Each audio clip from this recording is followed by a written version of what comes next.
जहाँ चाह वहाँ राह। मोहिनी गांव के विद्यालय में कक्षा चौथी क्लास की स्टूडेंट थी। वह अपने भाई को अच्छे कपड़े पहनकर और अन्य को स्कूल जाते हुए देखा करती थी। उसका मन भी भाई के साथ पढ़ने जाने का हुआ करता था। प्रतिदिन उसकी माँ उसके भाई को अच्छी तरह तैयार करके गांव की पुलिया के पास पहुंच जाती थी। स्कूल की बस वहीं से मिला करती थी।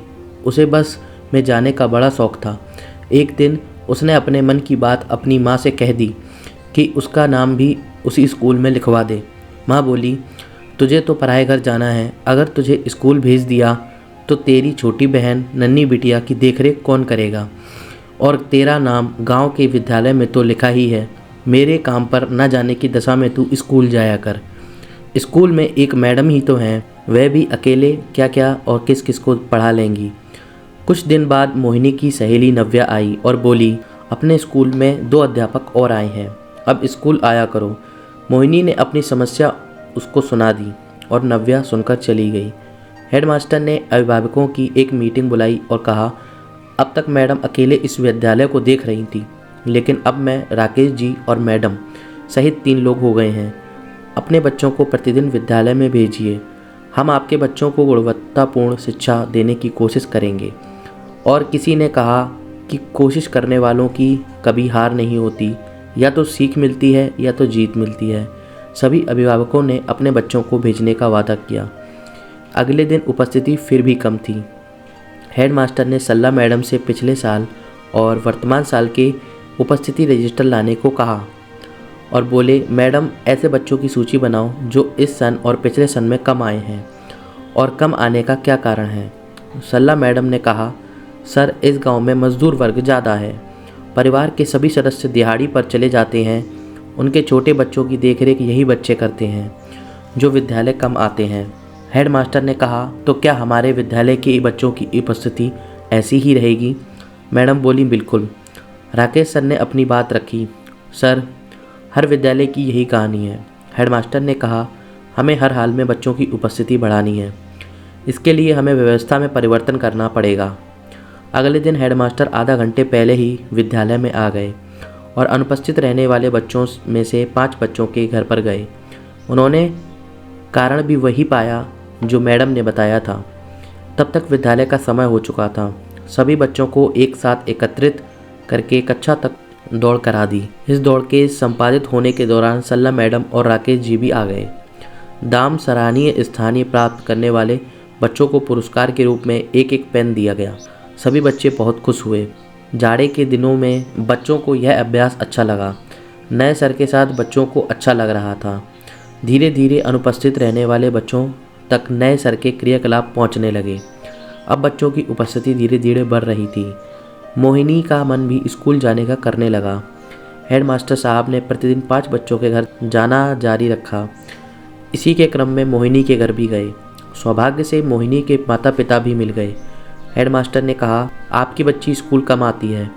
उन्होंने मोहिनी को बुलाकर कई सामान्य ज्ञान के प्रश्न पूछे। सभी प्रश्नों के जवाब मोहिनी ने बिल्कुल सही दिए। हेडमास्टर ने कहा, आपकी बच्ची तो बहुत होशियार है।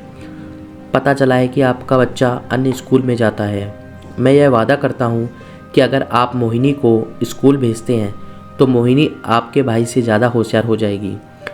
मोहिनी के पिता स्कूल भेजने की बात से सहमत हो गए। अब उपस्थिति बढ़ रही थी। 7वां क्लास हेडमास्टर साहब का था। उन्होंने सभी बच्चों को मैदान में आने को कहा।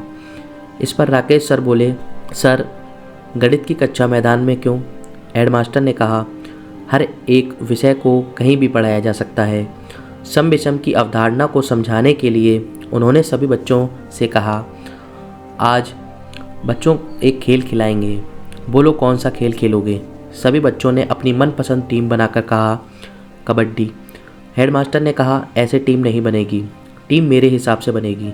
सभी बच्चों को एक लाइन में खड़ा करके कहा, पहला बच्चा विषम, दूसरा सम, तीसरा विषम। इस प्रकार पूरी लाइन में खड़े बच्चों को सम विषम में बांट दिया। अब प्रत्येक बच्चों को मालूम हो चुका था कि कौन सम है और कौन विषम। तभी हेडमास्टर साहब ने आदेश दिया, सम एक कदम आगे चलो। फिर क्या था, पूरे बच्चे 2 टीमों में विभाजित हो चुके थे और फिर कबड्डी खिलाई गई। इस खेल से बच्चे खेल खेल में सम विषम को समझ चुके थे। अब हर दिन हेडमास्टर खेल खेल में पढ़ाने लगे। उन्हें अपने स्टाफ का भी सहयोग मिलने लगा। मोहिनी भी यदाकदा स्कूल आने लगी। हेडमास्टर ने अपने स्टाफ में चर्चा की, अब बच्चों की उपस्थिति ठीक चल रही है। अगर हमें और उपस्थिति बढ़ानी है तो अपने विषय में रोचक क्रियाकलाप भी शामिल करने होंगे। सर, आपके क्रियाकलापों को देखकर हमारे अंदर भी ऊर्जा का संचार हो गया है। अब हम हर एक पाठ को रोचक क्रियाकलापों के द्वारा पढ़ाएंगे। हेडमास्टर, वो तो ठीक है, पर अभी भी कुछ बालिकाएं जैसे मोहिनी स्कूल कम आ रही है। ऐसा करते हैं कि इन बच्चों के माता पिता की एक मीटिंग बुलाते हैं। अगले दिन मोहिनी सहित अनेक छात्राओं के माता पिता स्कूल पहुंच चुके थे। हेडमास्टर मोहिनी के पिता की ओर देखते हुए, आपने तो मोहिनी को हर रोज़ स्कूल भेजने का वादा किया था। मोहिनी की माँ, सर, हम सब काम पर चले जाते हैं। घर में छोटे बच्चों की देखभाल तो यही करती है, फिर पढ़ लिख कर ये क्या करेगी? ससुराल में चूल्हा चौका ही तो संभालना है। हेडमास्टर, बहुत छोटी सोच है आपकी। अगर एक लड़की पढ़ती है, शिक्षित होती है, तो पूरा परिवार और समाज शिक्षित होता है। अगर आपकी लड़की अनपढ़ रह जाएगी तो जीवन के हर राह पर कांटे हैं। आप सभी संकल्प लें कि आप अपने बच्चों को नियमित रूप से स्कूल भेजेंगे। सभी लोगों ने वादा किया कि अब हम रोज़ बच्चियों को स्कूल भेजेंगे। फिर क्या था, स्कूल का माहौल बिल्कुल बदल गया। मोहिनी, नंदिनी, नव्या, नवरत, पीयूष और गोपी ने लर्निंग आउटकम परीक्षा में अच्छे अंक प्राप्त किए। 5वीं क्लास पास करके मोहिनी, नंदिनी और नव्या ने जवाहर नवोदय स्कूल की प्रवेश परीक्षा में अच्छे अंक प्राप्त किए और नवोदय विद्यालय में एडमिशन लिया। आई होप कि आप लोगों को ये कहानी पसंद आई होगी। बाकी इस कहानी को लेकर आपकी क्या राय है, आप हमें नीचे कमेंट करके ज़रूर बताएं। अगर चैनल पर नए हैं तो सब्सक्राइब करना ना भूलें और शेयर करें अपने बाकी सभी मित्रों के साथ। मिलते हैं हम लोग ऐसे ही नई कहानी, नई सोच के साथ। धन्यवाद।